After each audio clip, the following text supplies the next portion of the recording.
Ezekiel 33:3. All right, welcome to our Wednesday Bible studies. Today we'll be doing Exodus chapters 1 to 3. So we'll do an overview of Exodus chapters 1 to 3. If there's any questions from the study or last week's study, and then we'll do the reading for next week. So I'm going to do a bit of an overview of where we kind of left off as we left the book of Genesis and then went into Exodus. So I'm going to start off actually where we see the birth of Joseph. So this is a little bit later in the story. Jacob sends his son Joseph up to Shechem. On the way to Shechem, his brothers see him. They were jealous of him. He was wearing his coat of many colors. And his brothers conspire and come up with this plan to kill him. Instead of killing him, they decide, well, we'll put his body into this pit while we decide what we're going to do. And then they end up actually selling him to the Midianites. So there was a caravan of Ishmaelites and Midianites, and they had traveled by, and so they had sold their brother Joseph to the Midianites. So Joseph was sold to the Ishmaelites for 20 shekels of silver. Once he reaches Egypt, instead of the name Ishmaelite, we see the name Midianite. So they were traveling together. So Midian is actually located to the east of Mount Sinai. So if you look at the Sinai Peninsula, you'll see to the right of it, there's Midian. So they were kind of pretty far away from their regular abode. They were obviously going on some kind of a trade route. So Jacob sees the robe of many colors in goat's blood and believes that Joseph is dead. So the brothers conspired. They thought, okay, what we'll do is we'll bring back his multicolored coat. We'll put some blood on there, and our father will assume that he is dead. The Ishmaelites sell Joseph to Potiphar. So Potiphar wasn't the Pharaoh. He was one of the rulers underneath the Pharaoh, and the Ishmaelites sell Joseph. Joseph becomes the overseer of all of Potiphar's house and his possessions. However, Potiphar's wife has a liking to Joseph, and she tries to seduce him. And she tears his shirt and then lies to her husband and says that Joseph tried to seduce her. Joseph is then placed in prison. While Joseph is in prison, he meets a cupbearer and the baker of the Pharaoh. They're both placed into prison with him. Each of them tell him a dream. The cupbearer tells him a dream involving grapes and then basically handing a cup to the Pharaoh. And the baker has a dream that basically has baskets stacked on top of his head with birds eating out of it. Joseph interprets the two dreams. When the Pharaoh has a dream, there's no one who's able to actually interpret the dream. He has a dream first about cows, skinny cows and thicker cows that come out of the River Nile. 7 cows that are thicker get eaten by 7 cows that are thinner. Then he has a second dream, and the second dream is very similar to the first dream, except this time instead of cows, it's with ears of corn.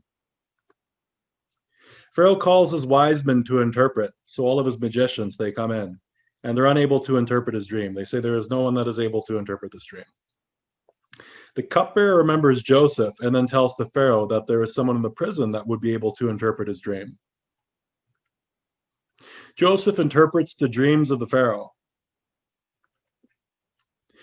And after the interpretation, Joseph had informed the Pharaoh that there was a famine coming into the land, and he gave him some suggestions in regards to what he could do.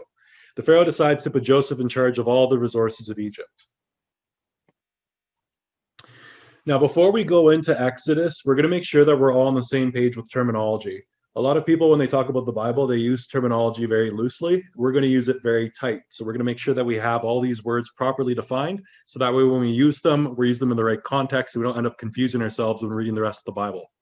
So from where we are right now, we should be able to answer the questions of what is a Hebrew, what is an Israelite, and what is a Jew, because these are things we would have covered between the beginning of Genesis to the end of Genesis. So we'll start off with this. Where do we get the word Hebrew from? So when we say the Hebrews, what is a Hebrew? You actually have to look in the New Testament to connect these dots. So there's a word in the New Testament in Greek, which is in Acts 6:1, for example. It says Hebreos. And so Hebreos is defined as a Hebrew or a Jew. But if you take a look at the word origin, it tells you that the word origin of Hebreos, which is Hebrew, it comes from Eber. So we know that the word Hebrew then has an origin of Eber. So what is Eber? Eber, it says region beyond, a descendant of Shem. Okay, so we're talking with one of the ancestors then. So let's take a look at the chart of the lineages and figure out where exactly Eber is so we can figure out who would be a Hebrew and who would not be a Hebrew.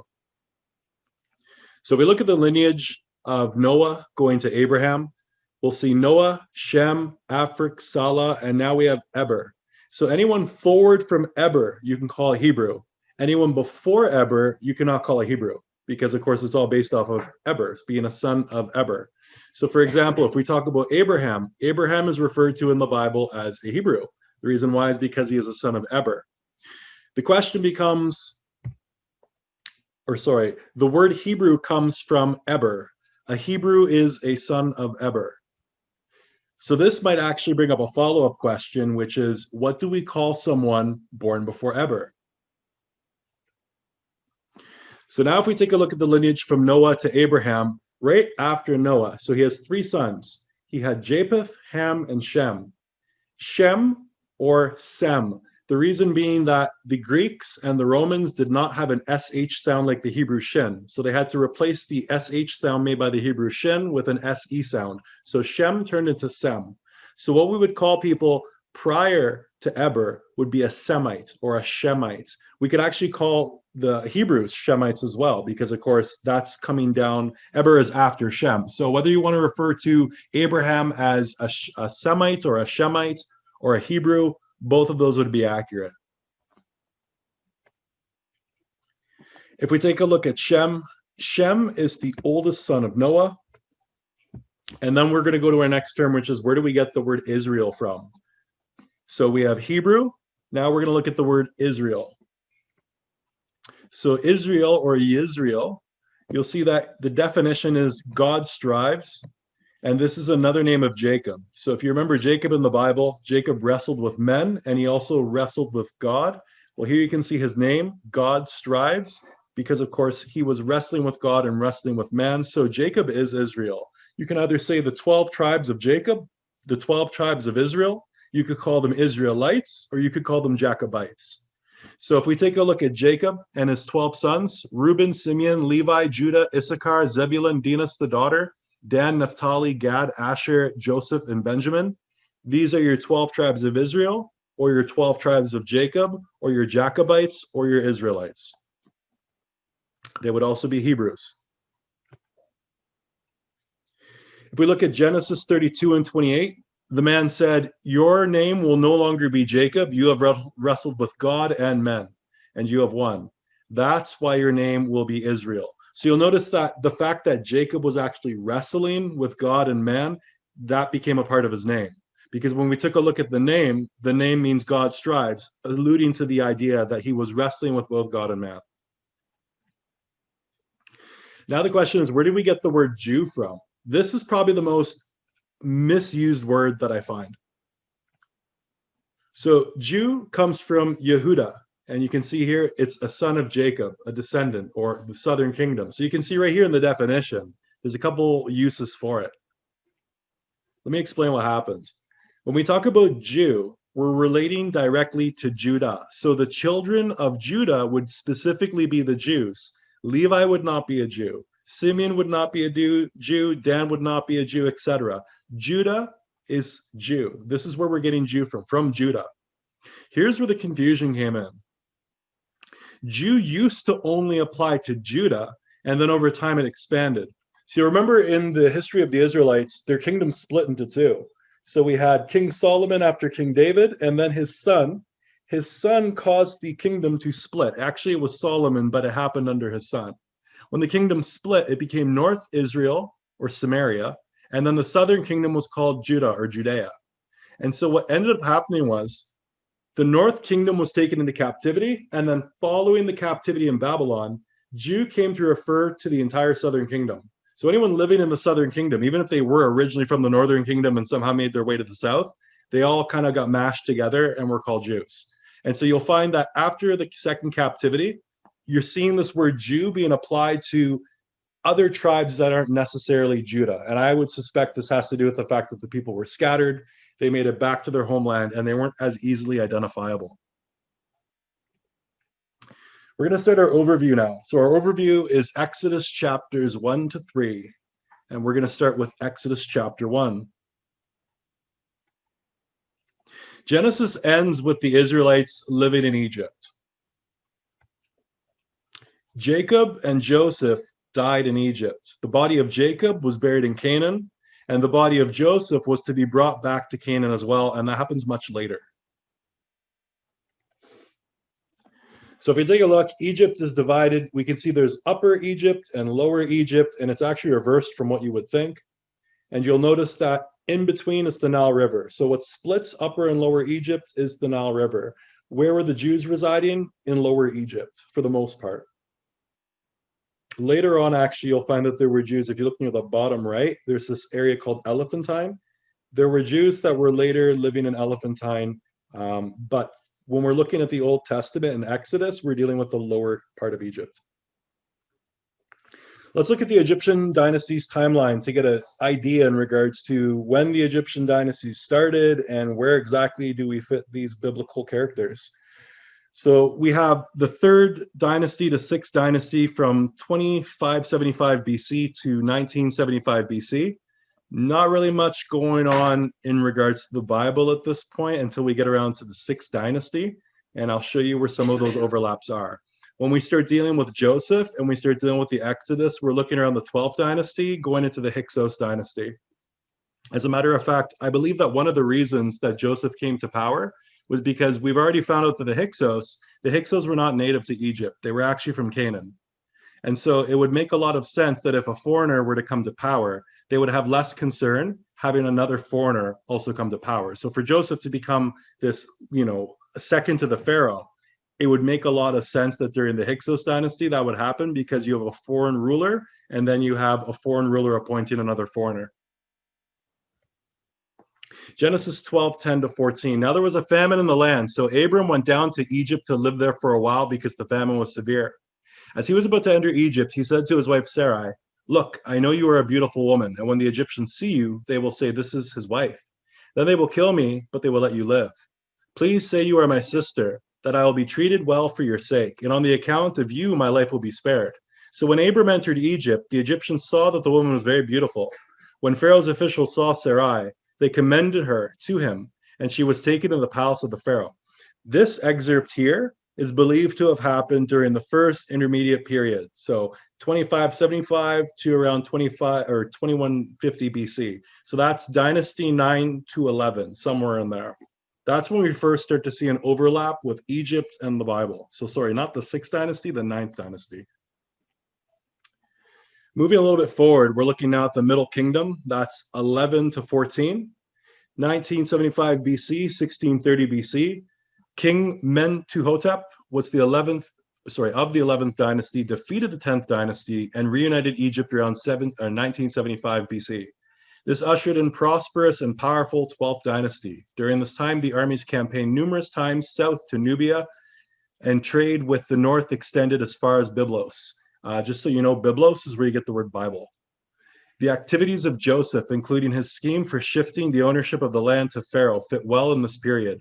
The 13th dynasty is sometimes assigned to the second intermediate period, as it is an unsettled time when some 70 kings came and went in 150 years. So I got this excerpt from the Lexham Bible Dictionary. So Lexham Bible Dictionary is actually overlapping that, the 12th dynasty overlap with the times of Joseph. So the Exodus begins with a list of the 70 members of Israel that went into Egypt. So kind of as we're ending in Genesis, we're seeing a list of all the family members of Israel that came into Egypt. Pretty much it was everyone but Joseph, because Joseph and his sons, his new sons, obviously Manasseh, they were already living in Egypt. So it was the remaining family members that were making their way into Egypt.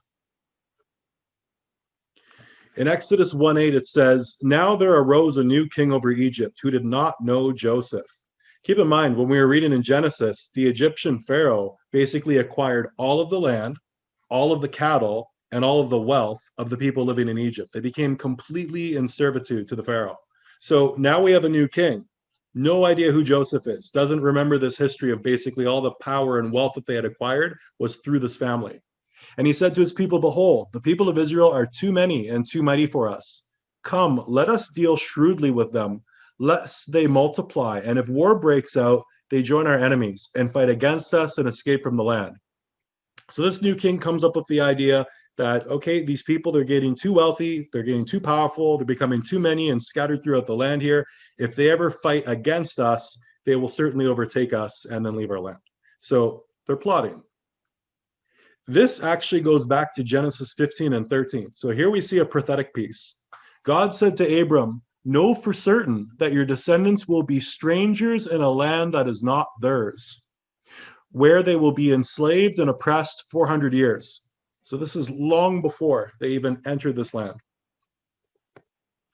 Exodus 1:15, then the king of Egypt said to the Hebrew midwives, one of whom was named Shiphrah and the other Puah, when you serve as a midwife to the Hebrew women and you see them on the birth stool, if it is a son, you shall kill him.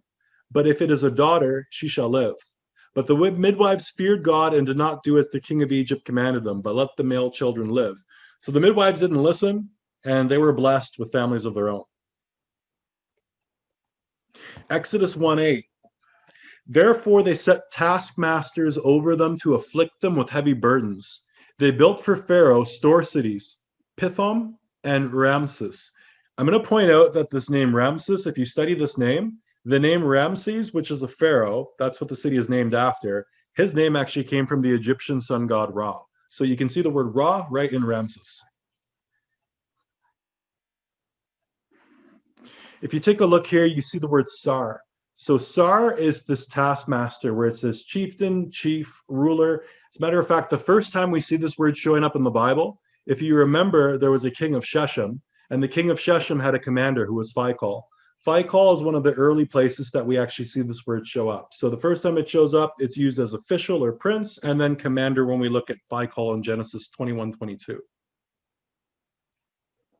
So the two cities described that the Israelites had built were Ramses and Pithom. So if you're wondering, did the Jews build the pyramids? Absolutely not. The pyramids are not near here. You have to remember that we're talking Giza, and this is nowhere near Giza. There's no record of the Jews ever building the pyramids. As a matter of fact, since we have a basic idea as to when the Jews had entered into, or sorry, when the Israelites, now I'm misusing my own terminology, when the Israelites went into Egypt, we know that time period was sometime around the 6th dynasty, or sorry, 12th dynasty, somewhere in the 12th dynasty. I was thinking Abraham with the 6th dynasty. If we look at that period of time and we look as to when archaeologists or individuals who study Egyptian pyramids and texts and hieroglyphics, when they said that the pyramids were built around 2400 BC. So the pyramids were built long before the Exodus or the Jews being held hostage in the land of Goshen or Egypt in general. There's a problem though. One city is missing when you compare the Torah to the Greek Septuagint. Now you would think, well, let's trust the Torah because the Torah is written in Hebrew, or yeah, the Torah is written in Hebrew and the people who wrote it were the Hebrews, therefore it's probably the most accurate. Not exactly. The reason why is because you have to remember that as they went forward in time and they lived in different nations, they started to forget their own language. So as we see near the end of the Old Testament, the book is no longer written in Hebrew. We see the rest of the Old Testament written in Greek. And so, of course, when we take a look in the New Testament and we see that Christ is reading off of scrolls, if you do your research, you'll find out that he was reading off of Greek Targums. So a lot of the Jews had forgot their original language, or a lot of the Israelites, sorry, had forgot their original language. And so Greek was now the new common language. So if you notice that there's additional details in the Greek Septuagint, it's nothing to scoff at. If we take a look at Exodus 1:11, it says, so they put slave masters over them to oppress them with forced labor, and they built Pithom and Ramses as storehouses or store cities for Pharaoh. If we take a look, though, in Exodus 1:11 in the Septuagint, there's an extra word. So there's an extra city. So we can see the first two cities, and then the last one, it looks almost like an upside down horseshoe and then a V. Remember that because we're going to see these two Greek letters show up a couple times in the Old Testament, and a lot of people overlook it. So if we take a look, Greek Septuagint, Exodus 1:11, we have an extra city. We have the first two cities that are listed in Hebrew, but the extra city, which is imperative to your studies, is Heliopolis, also known as the city of On, or the city of the sun. And it is referenced other parts in the Bible, just not by that name. So the third city is this lower one that's located here near Memphis. So above Memphis, you can see On. On is also known as Heliopolis. Eventually what happens is later in time, we even see the Greeks conquer Egypt. And when the Greeks conquer Egypt, there's Heliopolis again, except this time under Greek control. If we take a look here, this is from 1794 Observations upon the Plagues Inflicted upon the Egyptians by Jacob Bryant. It says, the term On among the Egyptians signifies the sun. Hence, the city of On of Egypt was uniformly rendered as Heliopolis, or the city of the sun. When you look at the word Heliopolis, you can actually see the word Helios. So, of course, when the Greeks came much later in time and then conquered this area, you can see how Heliopolis and Helios, how it all goes together. It's all sun worship. On among the Egyptians in those times and afterwards was applied to Helios. So, as I was just saying, the Greek god, the same as Osiris, the sun. So what the Greeks called Helios, the Egyptians called Osiris. I'll point out another thing. In English, when you talk about hell, it was called Sheol in the Bible.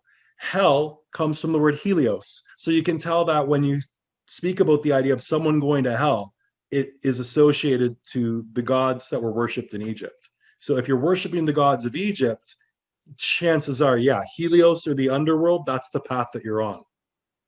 I have mentioned it to be my opinion that by this term was denoted originally the living God.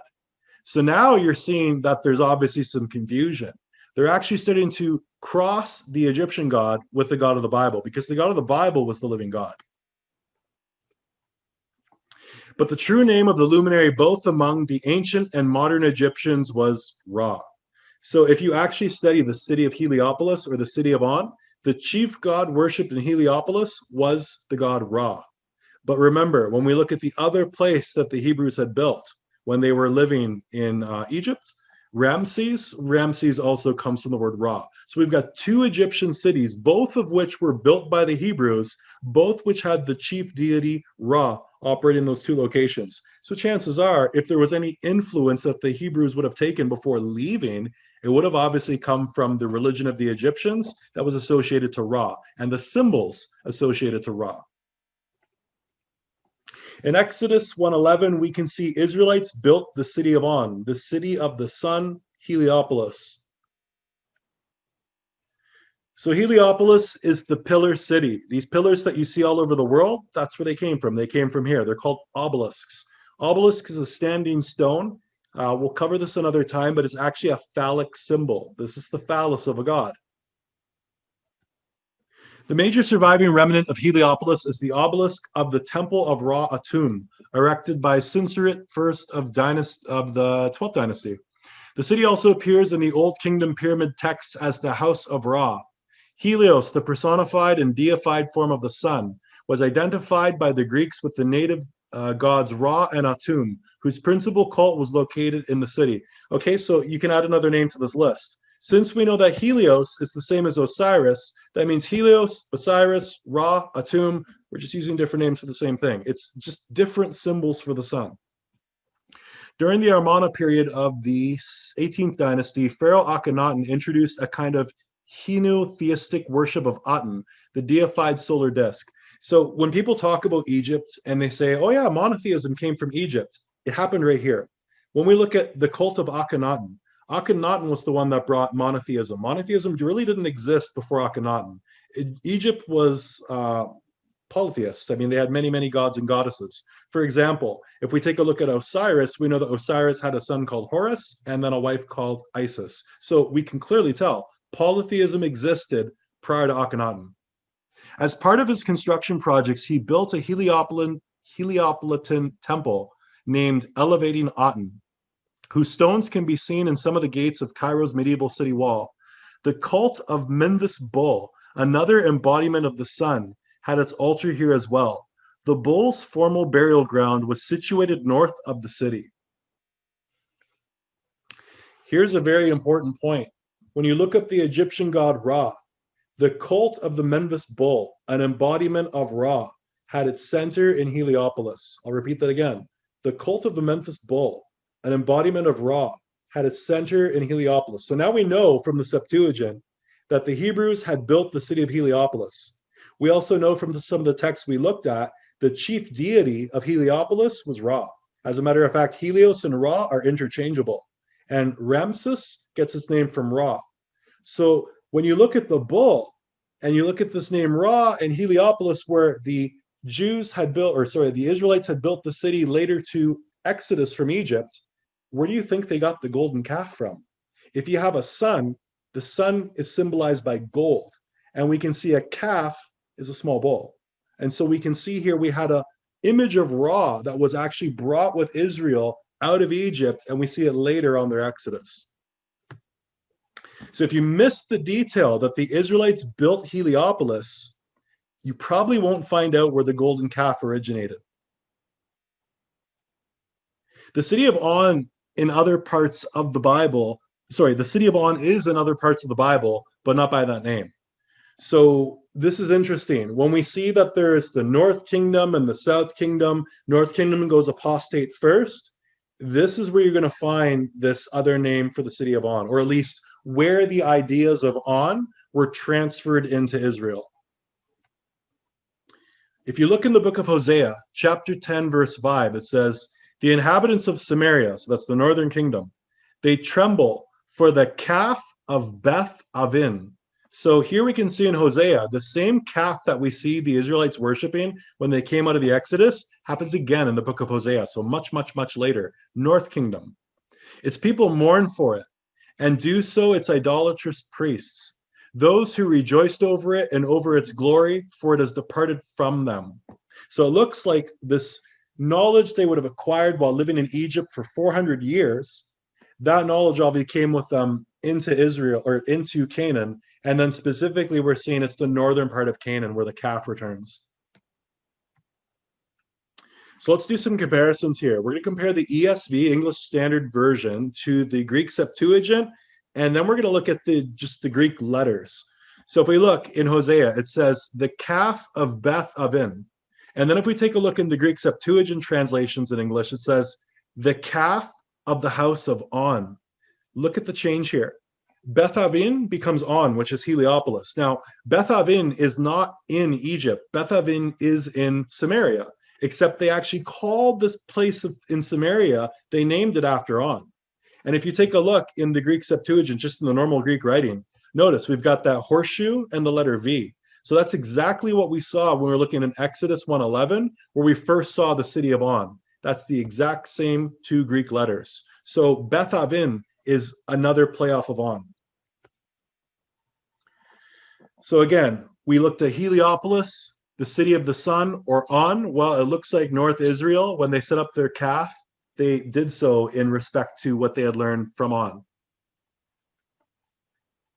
So if you look at the map of Israel, just above Ai, if you remember where Abraham was basically setting up his tents between Ai and I'm trying to remember the other area, Ai, and it doesn't matter. Basically, above Ai here, you can see that this is where Beth Avin was. So that's within Samaria. And remember, the South Kingdom and the North Kingdom, when they split, you had temple sacrifices that were legitimate in the South. And then the North decided that it was too much work to come down and do the temple sacrifices in Judah. So what they did was they set up their own altars, and they did so around Bethel and Beth Avin. So again, if we take a look at English Septuagint translations of the Bible, you'll find that Beth Avin is translated as On. So we can tell that whatever the ideology was of this golden calf, it clearly came from On, because Beth Avin is being equated with On. Another thing that's really important to point out is when we're reading about Joseph, Joseph married Asnath, a daughter of Potiphar. So remember, Joseph, he was set to rule over the whole land for the Pharaoh, but before that, he was working for Potiphar until obviously his wife had accused him of trying to sleep with her, and then he was thrown in jail. But Joseph ended up marrying the daughter of Potiphar. So this was a priest of On. So it's really interesting here that we can see this priest of On, Heliopolis. This theme of On is actually showing up many parts of the Bible. But unfortunately, since we don't see it in the Hebrew translation, and we don't necessarily read through Hosea and recognize that Beth Aven has a connection to On, we're missing a lot of this overlap with this Egyptian worship, or at least the Egyptian city of the sun, and how often it shows up in the Bible. So an overview of Exodus 1. It begins with a list of the tribes of Israel that went into Egypt that were 70 in total, and Joseph already there. Joseph died, as well as his brothers and all that generation. So brand new people living in Egypt now. Remember, it was 400 years that they spent there. The people of Israel continued to increase in prosperity and multiplied, filling the land. A new king arose over Egypt that didn't know Joseph, convinced the people to deal harshly with the Israelites because they were growing in strength and may turn on them to fight with their enemies and escape the land. The Egyptians set taskmasters over them to afflict them with heavy burdens, and the Israelites built Pithom, Ramses, and On, Heliopolis, which we learned from the Greek Septuagint. The more the Israelites were oppressed, the more they multiplied and spread. The Egyptians dreaded the Israelites and made them work ruthlessly as slaves in hard service in the lands and creating mortar and brick. The king of Egypt told the Hebrew midwives that if a male child was born, to kill it and only let the daughters to live. The midwives feared God and did not kill the male children, and God gave them families. The Pharaoh commanded that every Hebrew son be thrown into the Nile, but the daughters may live. And again, this was the Pharaoh trying to control the situation of how the Hebrews were growing in power and starting to expand in Egypt. Now I move on to Exodus 2. In Exodus 2:1, we see, now a man from the house of Levi went and took as his wife a Levite woman. The woman conceived and bore a son, and when she saw that he was a fine child, she hid him 3 months. When she could not hide him no longer, she took for him a basket and bulrushes and daubed it with bitumen and pitch. She put the child in it and placed it among the reeds by the riverbank. So first off, we can see here that this child that we're talking about is Moses. Moses is from the house of Levi. As we know, there's a book called Leviticus. Leviticus will be coming up a little bit later after Exodus, but Leviticus gets its name from the Levites, and the Levites were the priests. And so we can see that Moses is actually from the priest bloodline. Moses' name is Moshe in Hebrew, and excuse my pronunciation, comes from the word Masha. Now, when you look up the word Masha, Masha means to draw. And so Moses' name actually means to draw him, right? To draw him out of water, because of course the baby was placed in the basket, set into the Nile River, and then the child was drawn out. So his name is actually coming from being drawn out of the River Nile. Moses grows older and sees his people being beaten by an Egyptian. In Exodus 2:11, it says, one day after Moses had grown up, he went out to his own people and observed their hard labor. He saw an Egyptian beating a Hebrew, one of his own people. After looking this way and that and seeing no one, he struck down the Egyptian and hid his body in the sand. So I'm just going to point out, Moses was probably one of the greatest prophets, if not the greatest prophet. Obviously, I put Christ ahead of Moses. But Moses, you can see here, he didn't live a perfect life. Clearly, he sinned. He killed an Egyptian. Exodus 2:13. The next day, Moses went out and saw 2 Hebrews fighting. He asked the one in the wrong, why are you attacking your companion? But the man replied, who made you ruler and judge over us? Are you planning to kill me as you killed the Egyptian?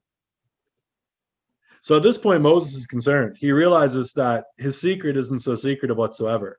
And he knew this would only take so much time to reach the Pharaoh. So then Moses leaves Egypt and then he goes to Midian. And so if you remember Midian, it's on the other side of the Red Sea. And so Moses is quite the trek. As a matter of fact, this trek that he's making right now is very similar to when they actually go on the route of the Exodus and go through the wilderness. The difference being, though, see this area here in the middle, the Sinai Peninsula? They spent 40 years going in circles around here. It did not take Moses 40 years to make it to Midian. Exodus 2:16. Now the priest of Midian had 7 daughters. Now let's look very carefully here. Moses has a god, but here we can see the Midianites must have a god as well, because we have priests of Midian, and there's no connection between the priests of Midian and the God of the Bible. So there's something different going on here. Now the priest of Midian had 7 daughters, and they came and drew water and filled the troughs to water their father's flocks. The shepherds came and drove them away, but Moses stood up and saved them and watered their flock. When they came home to their father Reuel, he said, "How is it that you have come home so soon today?" They said, "An Egyptian delivered us out of the hand of the shepherds, and even drew water for us and watered the flock." He said to his daughters, "Then where is he? Why have you left the man? Call him, that he may eat bread." And Moses was content to dwell with the man, and he gave Moses his daughter Zipporah, and she gave birth to a son and called him Gershom. For he said, "I have been a sojourner in a foreign land." So, as you can tell, every single time we see another child being born, another Semite, you'll find that the Semites would always place a deeper meaning into the name. They'd either place the God's name or a piece of the God's name into the name of their child, or they would have a meaning behind the child's name. So, Gershom is, "I have been a sojourner in a foreign land." And this is obviously the fact that Moses, he's not in Canaan, he's not in Egypt where he was born, he's in Midian at the moment. What's interesting here is if you notice the father's name is Reuel. The reason why I bring this up is because later in the Bible, the name changes. You'll find that Moses' father-in-law is called Jethro. So we have Reuel here, and later we see the word Jethro. We'll take a look at that a little bit later in our studies, but I just wanted to point it out that if you notice that the name Reuel shows up here, later you're going to see the name Jethro. Exodus 2 and 23. During those many days, the king of Egypt died, and the people of Israel groaned because of their slavery and cried out for help. Their cry for rescue from slavery came up to God, and God heard their groaning, and God remembered his covenant with Abraham, with Isaac, and Jacob. God saw the people of Israel, and God knew. What's being talked about here is Genesis 28:13. And there at the top, the Lord was standing and saying, "I am the Lord, the God of your father Abraham, the God of Isaac. I will give you and your descendants the land on which you now lie." This is Jacob having his vision, Jacob's ladder. This was at Peniel. So this is where Jacob stops finally wrestling with God. But this is interesting because here we can see, here's the covenant. The covenant that was made with Abraham and Isaac was that they would receive land and descendants. Exodus 2 overview. Moses was born from the tribe of Levi. His mother hid him for 3 months before making a basket and placing him in the river Nile. The Pharaoh's daughters found Moses, recognized him as a Hebrew child, and called a nurse from among the Hebrew women, which happened to be Moses' mother. The mother of Moses nursed him until he grew older, and he became the son of Pharaoh's daughter. When Moses grew older, he went among the sons of Israel to see an Egyptian beating an Israelite, and Moses killed him and then hid his body. Moses, the next day, saw two Hebrews fighting amongst each other, and when he asked them why, they asked if he was going to kill them like the Egyptians, which caused Moses to flee to Midian. Moses rested by a well and encountered 7 daughters of a priest of Midian named Jethro, or in this case, it's Reuel. The shepherds who used the well would drive the women away, but Moses drew the water for their sheep that day. When the women returned home early, their father asked how they came back so quickly, and they explained an Egyptian man rescued them. Jethro, or Reuel, requested to meet Moses so he may provide him with a meal, and gave his daughter Zipporah to be the wife of Moses. Zipporah became pregnant and gave birth to a son named Gershom, which means "I am a stranger in a foreign land." When the king of Egypt died, the sons of Israel groaned because their labor and the cries reached heaven. God heard their cries and recalled his covenant with Abraham, Isaac, and Jacob, and then looked upon the sons of Israel and made himself known to them. So that's how Exodus 2 ends. And then we get into Exodus 3 because that is exactly where God makes himself known to them. So in Exodus 2, God's saying that he makes himself known to Israel. And then in Exodus 3, all of a sudden we see Moses in the burning bush, which is where we're heading to right now. So now we're moving into Exodus chapter 3. In Exodus 3, Moses encounters the burning bush. When Moses encounters the burning bush, if you read very carefully, it says, "An angel of the Lord appeared in the fire." Quite often when people are approached by God, you'll find that there's an angel of the Lord appears. An angel of the Lord appears. It happens several times in the Bible. When we look at the word Elohim, remember, Elohim is speaking to more than just Father, Son, and Holy Spirit. A lot of churches are teaching that Elohim is the Trinity. It's the three. But Elohim is actually referring to heavenly beings or celestial beings. And for clarification, if anyone wants to double check, look at Psalms 82, and you'll see in Psalms 82 the way the word Elohim is being used. It's definitely referring to more than just Father, Son, and Holy Spirit. It's referring to angels. So if we take a look and we see an angel of the Lord, when we see that word God, remember, God is always being translated, the word Elohim is always being translated in English as God. Elohim is plural. And so here we can actually see an angel of the Lord that is actually going to fit quite well with the word God or Elohim. So then Moses removes his sandals. Why does Moses remove his sandals? Because it's holy ground. So the same way that when we looked at, for example, the temple that was built in Israel, Solomon's temple, there was an area that the priests could only go into. It was the most holy place. So when you read about the priests and their preparation, their purification before they could even go into some of these areas, it was a very similar situation where it was holy ground. It was the place where God made himself known on earth. It wasn't that God was residing on earth. It was God was basically showing his presence through a flame. In Exodus 3:7, we read, "The Lord said, I have indeed seen the affliction of my people in Egypt. I have heard them crying out because of their oppressors, and I am aware of their sufferings.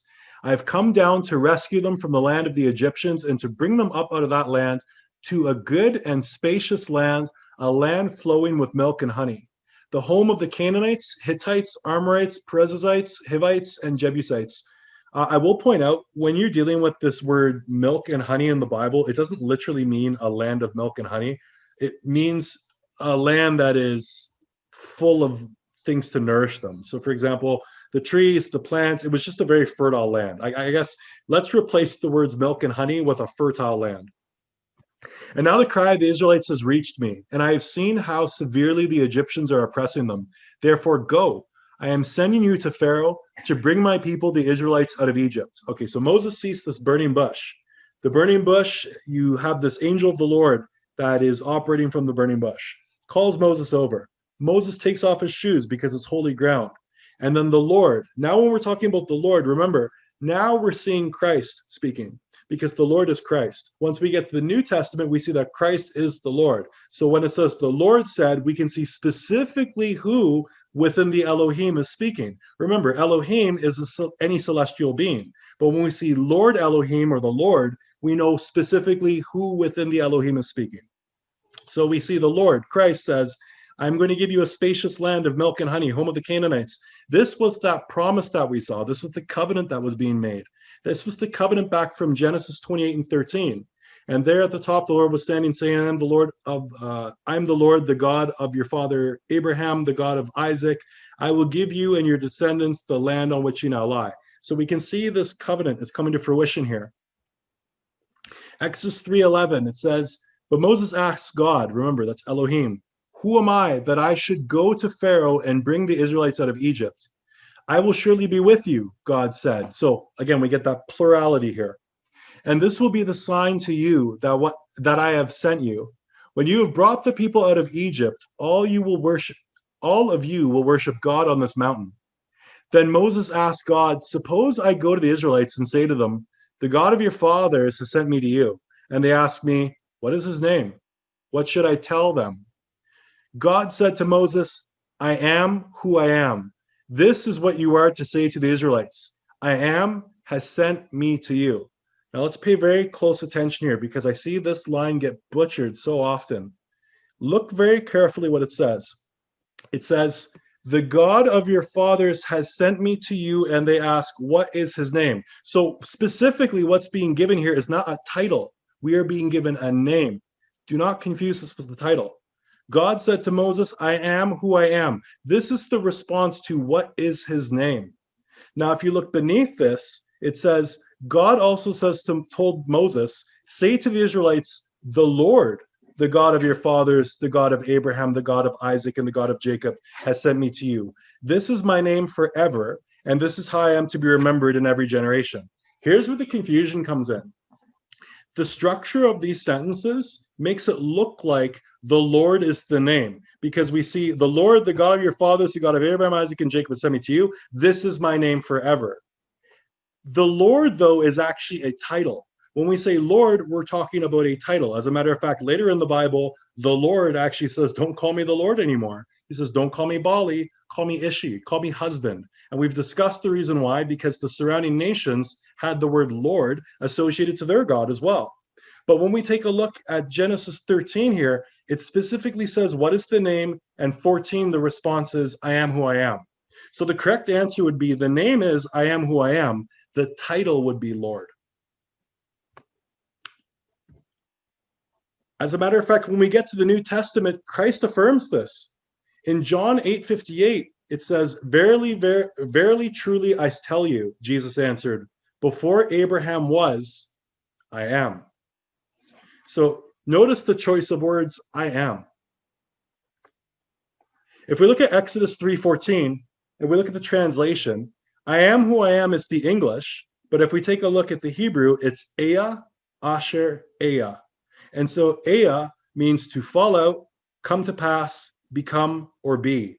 So you could say I am, or you could say to be, or to become. They all mean relatively the same thing. Which brings us to William Shakespeare, to be or not to be?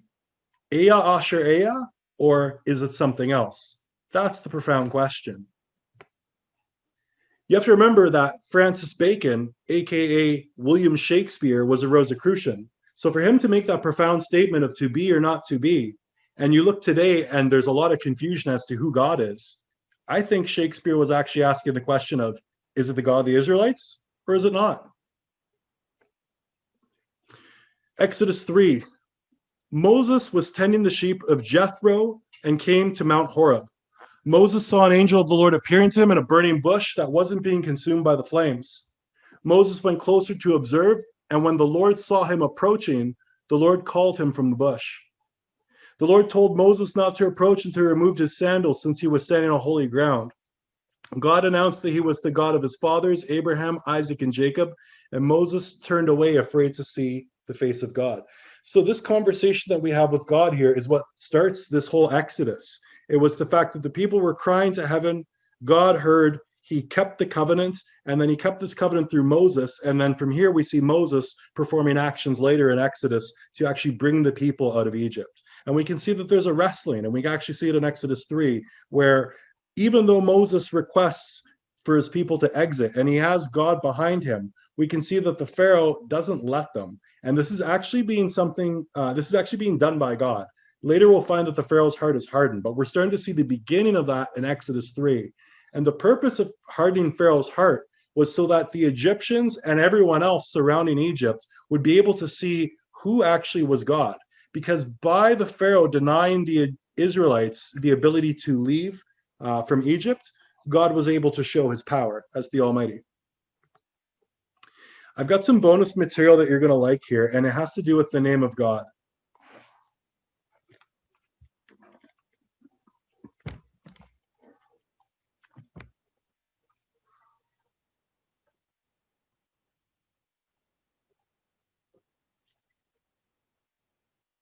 In 1860, David Wyrick, he's a guy who surveyed the Newark earthworks. He was digging into a mound near those earthworks, and he found a wooden coffin made of oak. They opened up the coffin and found a skeleton of a man holding a little box that was about 8.10 inches in size. The box had been cemented shut here. This, by the way, is sitting in Ohio. Well, he opened up the box and he found a little man inside, a little black stone. They took it to scholars, and they looked at it. The man seems to be carrying something, and there's writing here at first they couldn't recognize. The writing is, they thought in 1860, some sort of Hebrew. Well, finally, about 20 years later, they found some rabbis living in the area, and the rabbis looked at that, and they could read it. They said it was an old kind of block Hebrew, and it was a rendition of the Ten Commandments. Now, this is another piece. Block Hebrew. They said they'd never seen anything like it. Mainstream archaeologists at the time called this a hoax. But then in 1900, or just about after 1900, in Israel, they found the same block-style Hebrew writing. Mainstream archaeologists still dismissed the findings. They found it in Israel, and they found it in Ohio. But there was another stone that they found that they couldn't argue. This is the Bat Creek stone. It was found during the course of an official Smithsonian evacuation. The Smithsonian didn't understand the meaning of the writing on the stone. They thought it was Cherokee, since it came from Cherokee country. They didn't realize that it's actually Hebrew. They had published this originally upside down. They threw it in a box at the bottom of the Smithsonian, put it in the basement. Many years later, a scholar took it out of the box, looked at it, and went, oh my gosh, it's upside down. It's Phoenician, ancient Hebrew. So what's going on here? What is that about? Where is that history? Brought here by Hebrew people in search of a new promised land. I want to know if this stone, inscribed with the Ten Commandments, might have been kept inside the ark, or was it left behind as a clue that one of the Bible's most sacred artifacts is right here in the United States. This is the Decalogue stone with the Ten Commandments written on it on all sides of it. And this is a stone box that the Decalogue was found in. Okay. So when it was found, it was enclosed in this box, and you couldn't even see the stone inside. The box is carved out inside exactly to fit the Decalogue stone. Well, who's that guy? Well, this figure here on the front that's wearing a robe and a turban and holding either tablets or a breastplate, and over his head in these Hebrew letters it says Moshe or Moses. Oh. So must be Moses. Okay, that's Moses, all right. Who delivered the Ten Commandments. Ten Commandments, okay. It seems to pass the scrutiny of the skeptics as far as the Hebrew text and the language, so now I'd like to try to add some evidence to this whole discussion.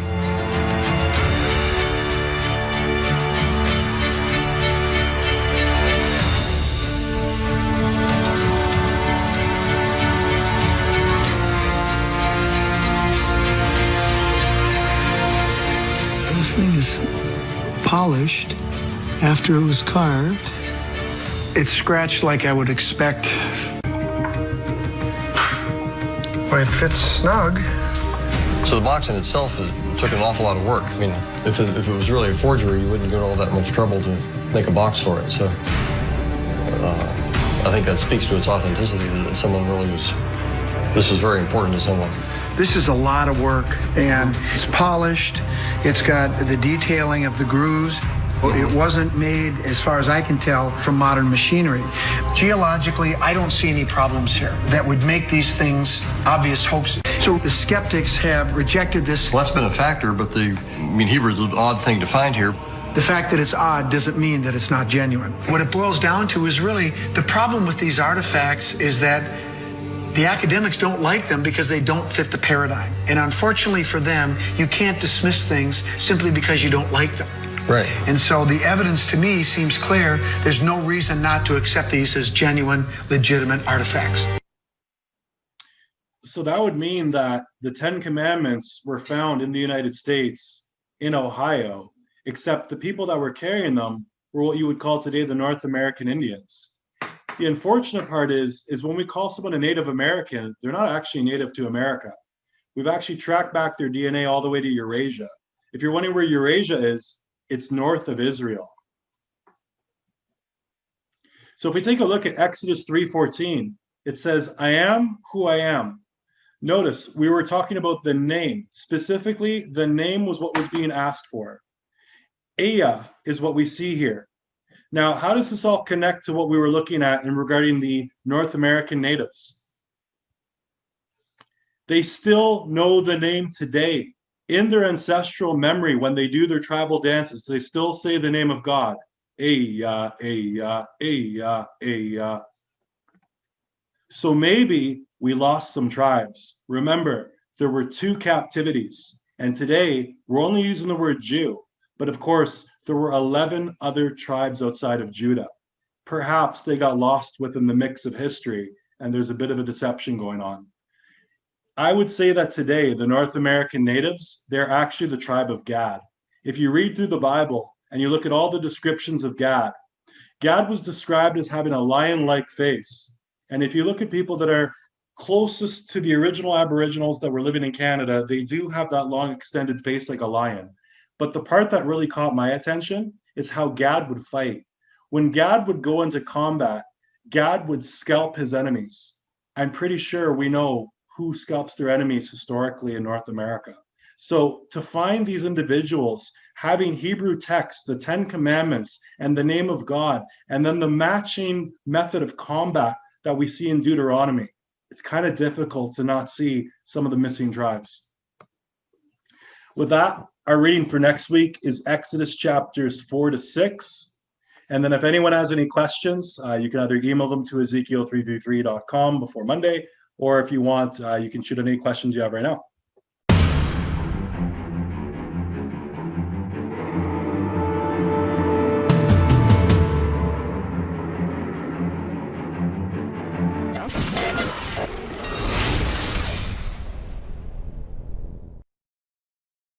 For our struggle is not against flesh and blood, but against the rulers, against the authorities, against the powers of the dark world, and against the spiritual forces of evil in the heavenly realms. Brothers and sisters, the sword is coming. Put on the full armor of God, so that you can take your stand against the devil's schemes.